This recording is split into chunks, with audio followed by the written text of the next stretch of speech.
I just had to come on and say 1,000 subs, bro. That is actually insane to me. And y'all see where we at? We at work, because nothing changes. I'm still the same guy I was yesterday. I still got the same ambitions, and the ambition is to make it.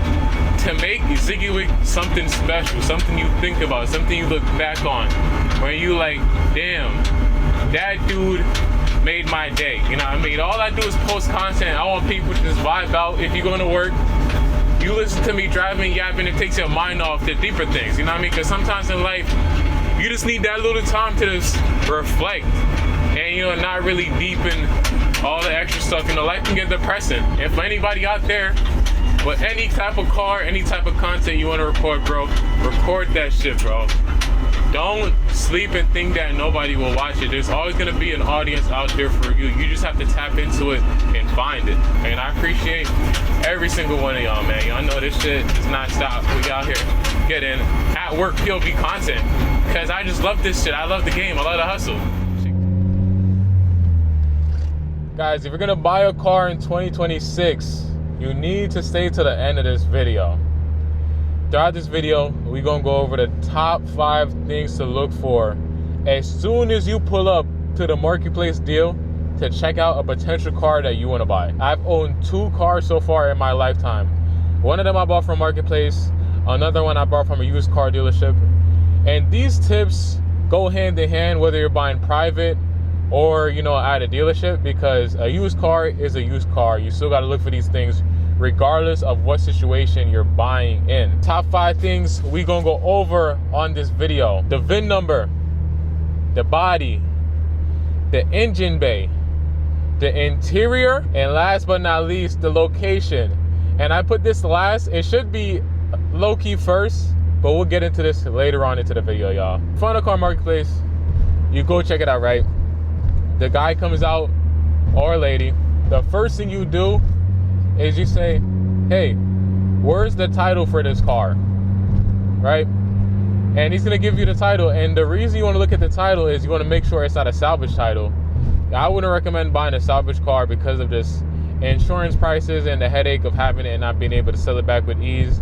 I personally don't like that. There's so many clean cars out there where it's like, why go the salvage route unless it's a pretty crazy deal, you know what I mean? But you wanna look at that VIN number on the title, and you want to cross-reference it with every single VIN number on the car. You look at the trunk, look at the engine bay, the door jamb, on the windshield, wherever it is. Google the car you're going to look at and Google where are all the VIN number locations at. And you want to make sure all of them are right. None of them are messed up, none of them are tampered with. Make sure that the VIN matches with the title of that car. And also, while you're looking at this, make sure the mileage on the car adds up to what's on the title. Because one time I went to go look at this car, and the car had like 70,000 miles on it, but the VIN had 170. And the guy was like, oh yeah, I just made a mistake at the DMV. No, bro. Nobody makes mistakes at the DMV, guys. Nobody makes mistakes. Don't take nobody's lame excuse and lose money. Nobody walks into the DMV. You know how much work that it is to go to the DMV? How much stuff you need to bring, the forms you fill out, the lines you wait in. Nobody is making a mistake at the DMV. So don't be fooled into buying somebody's garbage that they're trying to get out of, that they're lying to you about, because they did not make a mistake at the DMV. This guy was lying to me. The miles are probably rolled back or some nonsense, but we left that car. I'm not buying that garbage, dude. Come on. If the title doesn't match up, so how does that look when you go to the DMV and you go to the counter, you do everything, you get the title switched into your name, and then later down the line you go to sell it, you go like, oh yeah, the guy before me messed it up. No, nobody's buying that crap. So just be mindful. If you don't care, then you don't care, but just make sure everything adds up. The second thing you want to do is do a good, proper exterior walk around. And when I say exterior walk around, I don't mean you go there, you look at the car, you're like, oh, the car looks good, and that's it. No, you're gonna go down on your knees, you're gonna look under the car, around it, any spot that will be common for rust. You make sure there's no rust on the car. You make sure this car is legit, guys. You're gonna spend money, you're gonna own this car, and one day you might have to sell it back. So everything needs to be accounted for. If there's rust, negotiate it and be like, yo, there was no rust on the listing, that I was aware of, you didn't mention this, adjust the price accordingly. You know what I mean? You're going there to buy this car based off whatever is said in the listing. So anything that's not in the listing deserves to be looked over and you renegotiate. That's how a business deal works. The third thing you got to do, you got to look inside the engine bay. And when you're doing this is low-key one of the most important steps, y'all. When you go to look at a car, and it's an old car too, like you're going to look at a 2005, 2008, 2010, whatever it is, right? And this engine bay is spotless. Red flag. If they wash it, the engine bay, you go there, it's nice and polished up, this and that, that engine is leaking. Better to know than not to know. So if it's an older car, you go there expecting it to leak and make sure the leaks aren't, you know what I mean, exaggerated. They're reasonable, and you go from there. Don't buy a car that you don't know what's happening to it, and you're gonna find out later on. You're gonna find out what you're buying when you go to buy it. Now, the exterior and the engine bay tells a lot about how a car was taken care of. So after you complete these two steps, then you can go into the interior of the car. Look around. Are the seats ripped up? How much miles are in the car? If it's a high mileage car, they were sitting in it a lot, and you know, more than likely it's gonna be some wear and tear. The arm parts are gonna be a little worn down. The seat might have a couple rips. You know what I mean? That's normal. You can't be mad that you're going to look at an older car with high miles that was used a lot and it has a couple rips or the interior is worn down. You gotta be realistic with what you're going to look at and your budget. If you want something that's squeaky clean, then you buy something that's squeaky clean and you pay that squeaky clean price. But if you're buying a used car, it's gonna have some blemishes. The problem is when you go to look at this car and it looks like a tornado went through that car, dude. Because if inside of the car looks crazy, and I know I'm talking like my car is not the cleanest, most tidiest car, but I just got a bunch of stuff that people put on my car when parked on the street on the ground, and like, you know what I mean? But if you're going to look at, they had dogs running around in there, random stains, like it's something where you wouldn't feel comfortable sitting in that car.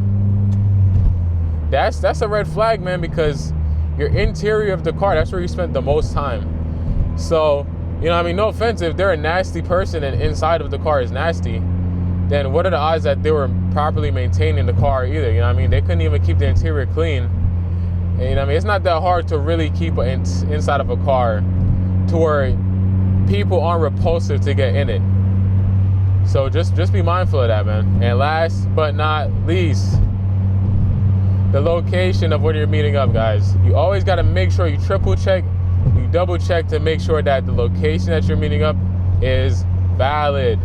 Do not go to any sketchy spots, y'all. If you feel weird about it, you feel unsure, literally just don't go. You lose nothing by not going, but you have everything to lose by going, because your life is more important than any possible deal on any app. So make sure that you're not risking your life going to look at a car on Marketplace. It is not worth it, dude. But yeah, make sure you're not about to get robbed and jumped, man. If they ask in ahead of time, oh, you know what I mean, what you paying with, be wary of that. You know, it's not uncommon to meet somebody at their house when you're buying a car. I know a lot of people say meet at a police station, this and that. It's not uncommon for somebody to be like, yo, pull up to my crib, right? But, you know what I mean? Where is their house? Look at the address. If it's in a sketchy neighborhood, reevaluate it, man. Maybe I don't want to go look at it here. Let's meet somewhere else. When I bought this car, I went to the dude's house, but I was familiar with the area. So I was like, all right, I'll be good here. You know what I mean? And I went with somebody. So it's like, you know what I mean? Even if he tried something, we still gonna get the drop on him because it's two of us versus one. You know what I mean? Not saying that he would have did something, but you always have to think for the worst. I'm not gonna go there solo by myself and make myself just a walking target. I'm gonna bring somebody I trust that can be there with me, and that also helps with your judgment. Because if you go and look at a car and you're just worried about getting robbed, that's gonna cloud your judgment and you might make a bad decision. So make sure you're not at risk, you're not scared, you're able to make calm decisions, guys. These are gonna be important when it comes to finding a really good deal and buying a proper car that deserves your money. And that pretty much sums up everything you need to really look for on the spot when you go to do a marketplace deal. I guess a runner-up that I would consider is, you know, the demeanor of the person. Is this person being honest? If you show up and there's stuff on the car that wasn't on the listing, you know what I mean? Why didn't you just put that on the listing, bro? What's going on? Ask these questions. Be curious.